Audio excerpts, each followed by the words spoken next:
నాకు రాజకీయాలు సరదా కాదు, నాకు బాధ్యత.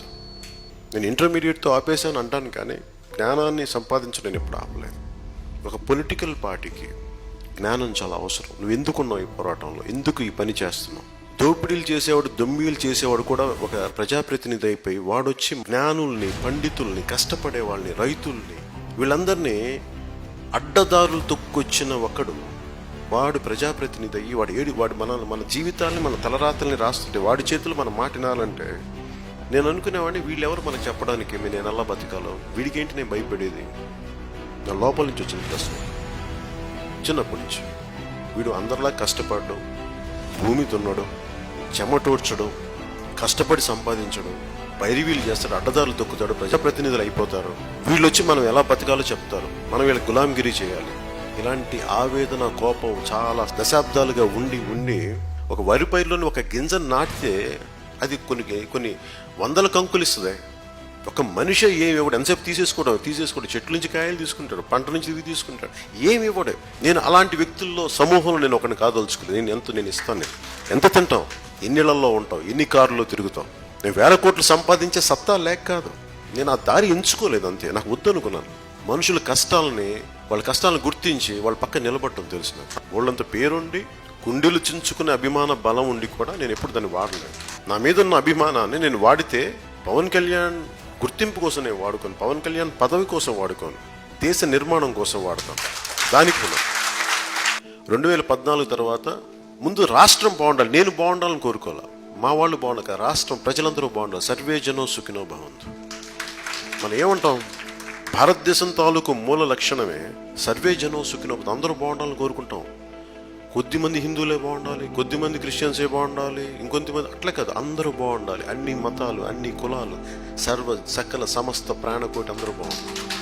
అంత ధర్మంతో నిండిపోయిన నేల. ఇలాంటి నేల నుంచి మనం సారాంశం తీసుకొని ఒకడు బలంగా నిలబడాలంటే ఒక డాక్టరు ఇన్ని సంవత్సరాలు చదివి, ఒక ఐపీఎస్ చదవాలంటే ఇంతమంది చదివి, ఇన్ని సంవత్సరాలు చదివి ఇన్ని ఎగ్జామ్లు రాస్తే, వీళ్ళందరికీ ఇంత చదువు ఉన్నప్పుడు వీళ్ళు వెళ్ళి ఒక అడ్డదారులు తొక్కొచ్చిన ఒక ప్రజాప్రతినిధి మాటినే దయనీయమైన స్థితికి భారతదేశపు రాజకీయ వ్యవస్థ వెళ్ళిపోవడం నిజంగా బాధ కలిగించింది. నేను అందరిలాగే కూర్చొని బాధపడతాను, లేదా కోపంతో మెటికలు ఇరుస్తానా, లేదంటే డ్రాయింగ్ రూమ్లో కూర్చొని ఇలా మాట్లాడేసి ఊరుకుంటాను, లేదంటే సినిమాలో నా డైలాగ్ చెప్పి ఊరుకుంటానంటే నాకేమనిపించింది, నేను ఎప్పుడు సినిమా హీరోగా నేను ఎప్పుడు నన్ను నేను చూసుకోవాలి. ఈ దేశంలో ఒక సగటు మనిషి, అన్యాయాన్ని తిరగబడే వ్యక్తిగా నన్ను నేను చూసుకోవాలి. అందుకే నేను బయటకు వచ్చి నేను చేయగలిగి నేను చేస్తాను. వస్తే వస్తుంది. కాకపోతే ఈ రోజు నా ఆఖరి రోజునప్పుడు నాకు గిల్ట్ లేదు, నాకు బాధ ఉండదు. ఎందుకంటే నా ప్రయత్నం నేను చేశాను. ముందు నేను నడిచి చూపిస్తాను. కష్టాల్లో ఓడిపోతే ఒక వ్యక్తి ఎలా ఉంటాడు, గెలిస్తే ఎలా ఉంటాడు, నలిగిపోతే ఎలా ఉంటాడు, దెబ్బతింటే ఎలా ఉంటాడు, అన్నీ చూడాలి.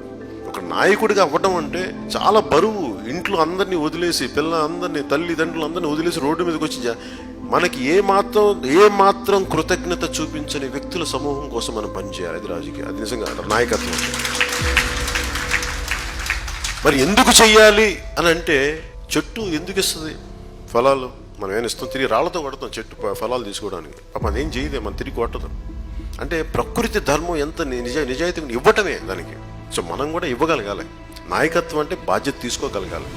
ఉదాహరణకి ఒక అరక్కి వెళ్తే ఆడబిడ్డ అడిగేది ఏంటంటే, అన్న మాకు స్కూల్లో ఈ హాస్టల్స్లో ఉంటే ఈ ఆకతాయి కుర్రలు రాళ్ళు విసిరేస్తున్నారు, మా కిటికీల దగ్గరికి అలర్ట్ చేస్తున్నారు. అలాంటి కంప్లైంట్స్ రాని సమాజం కావాలని నేను కోరుకుంటాను.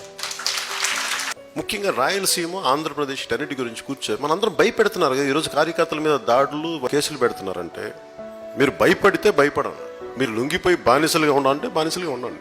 నేనైతే బానిసగా ఉన్నాను.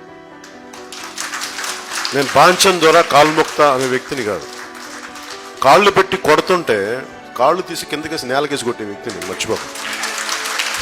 నా ప్రాథమిక హక్కులకి భంగం వాటిల్లితే, నాకు అక్కడున్న చట్టంలోని వ్యవస్థలు నాకు సపోర్ట్ చేయనప్పుడు ఖచ్చితంగా రోడ్ల మీదకి వస్తుంది. ఇది నేను బతికిన సిద్ధాంతం.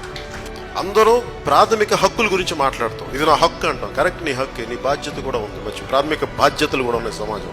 మీకు చెప్తున్నాను, ఈ రోజున చాలా మంది మంత్రులు ఉన్నారు రాష్ట్ర మంత్రివర్గంలో. ఒక్కొక్కరు చరిత్ర నాకు తెలుసు, మనతో పాటు ప్రయాణించిన వాళ్ళు చాలా మంది. వాళ్ళు ఎలా వచ్చారో మీకు చెప్తే ఆశ్చర్యపోతారు. వాళ్ళందరూ పుట్టగానే మొత్తం ఏంటి కర్రుడులా కవచకుండలతో పుట్టారనుకుంటారా ఏంటి మీరంతా? వాళ్ళందరూ కూర్చోబెట్టుకుని క్యాబినెట్ ర్యాంకులతో పుట్టలేదు, వాళ్ళు చాలా మామూలుగా వచ్చేవాళ్ళు. చిరంజీవి గారిని కలవడానికి ఎవరెవరెవరిని పట్టుకొని వచ్చి నా దగ్గర ఈ రోజు వచ్చి నన్ను తిడతా ఉంటాను. చాలా మంది తింటా ఉంటాను, చూస్తుంటాను. ఎందుకు నేను రోడ్ల మీదకి వచ్చానంటే నిరాశ నిస్పృహల్లో ఉన్న ఒక రైతుకి భరోసా ఇవ్వడానికి వచ్చాం. మన దగ్గర 100 కోట్లు 1000 కోట్లు జేబుల్లో ఉన్నాం, మనం చేసుకోవడానికి ఏం లేదు. కాకపోతే మేము ఉన్నామని చెప్పడంలో ఆ మనోధైర్యం బతికించేస్తే ముందుకెళ్ళడానికి.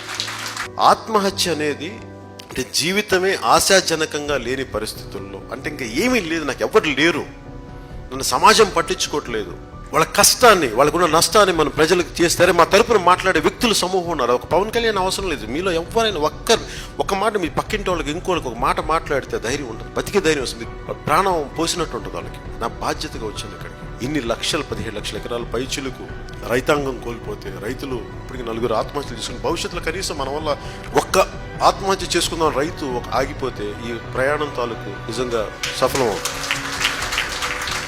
అధికారం మనకి అలంకారం కాదు, బాధ్యత. ఆ బాధ్యత అంటే ఈ రోజున 151 సీట్లు వచ్చి అంత అద్భుతమైన మెజారిటీ వచ్చినప్పుడు ఇంతమంది రైతాంగం ఎందుకు కష్టపడాలి, ఇంతమంది ఎందుకు బాధపడాలంటే మీరు అధికారాన్ని మీరు ఒక అలంకారంగా తీసుకున్నారు, ఒక అజమాయిషీ చేయడానికి తీసుకున్నారు, కానీ దాన్ని బాధ్యతగా తీసుకుంటే ఇలా ఉంటారు మీరు. ఇన్ని రోజుల చట్టసభల్లో అన్నం లేనిదే జీవం లేదు. అలాంటి రైతు కోసం కేవలం ఒక్క రోజే మొత్తం ఈ అసెంబ్లీ సెషన్ పెట్టింది. లాల్ బహదూర్ శాస్త్రి గారి స్ఫూర్తితోటి జై కిసాన్ ప్రోగ్రామ్ ఎందుకు పెట్టానంటే, కౌలు రైతు కోసం, రైతు దున్నే భూమి కోసం, రైతుకి లాభసాటి ధర రావాలి, రైతు ఆనందంగా ఉండాలి. నేను జనసేనని పెట్టి పరాజయం తర్వాత కూడా నిలబడి ఉన్నాను. మీరు కూడా నిలబడగలరా లేదని మీరు ఊహించుకోండి. జై హింద్.